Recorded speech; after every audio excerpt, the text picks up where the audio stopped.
Tiešām mana dvēsele ir klusa savā svētcerē uz Dievu, no viņa nāk mana palīdzība. 62. psalms, 2. pants.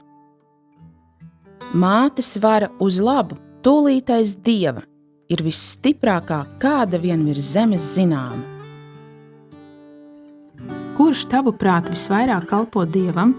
Misionārs, sludinātājs vai varbūt Bībeles skolotājs? Vai vispār tā var nodalīt, kurš kalpo vairāk, kurš mazāk?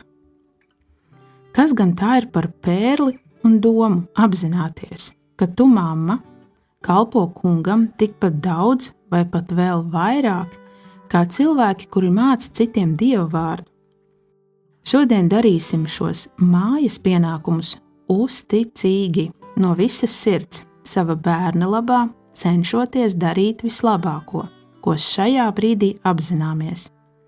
Un atcerēsimies, Dievs neskatās tā, kā redz cilvēki. Viņš uzlūko tavu sirdi, mammu, ar kādu tu šodien veikusi ik katru tev uzticēto pienākumu. Iedomājies to dienu. Jēzus nāk visā savā godībā, ar visiem eņģeļu tūkstošiem.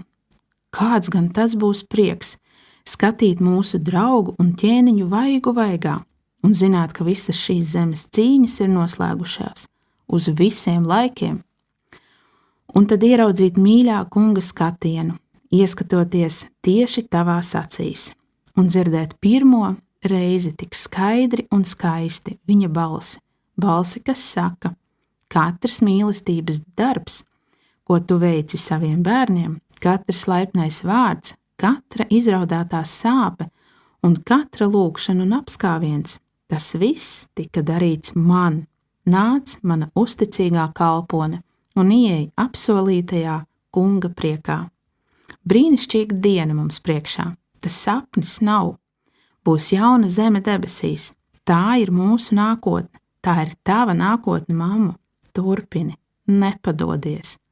Satver mīļo un spēcīgo Jēzus roku, lai viņa spēkā uzticīgi pildītu uzticētos pienākumus savu bērnu labā.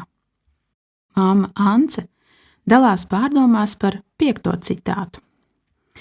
Pagatavot ēst, mazgāt traukus, mainīt tautiņbiksītes, mazgāt bērniņu, uzkopt māju, mazgāt drēbes un atkal, un atkal, un atkal. Kādā dzīves posmā mājas darbi un bērniņu aprūpe iespējams ir vienīgie tavi darbi.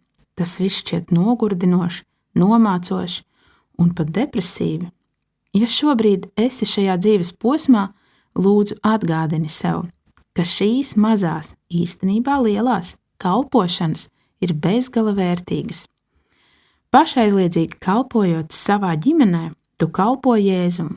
Viņš novērtē tavu darbu un saka tev paldies, arī tad, kad citi tavus darbus iespējams neievēro un uztver kā pašsaprotams.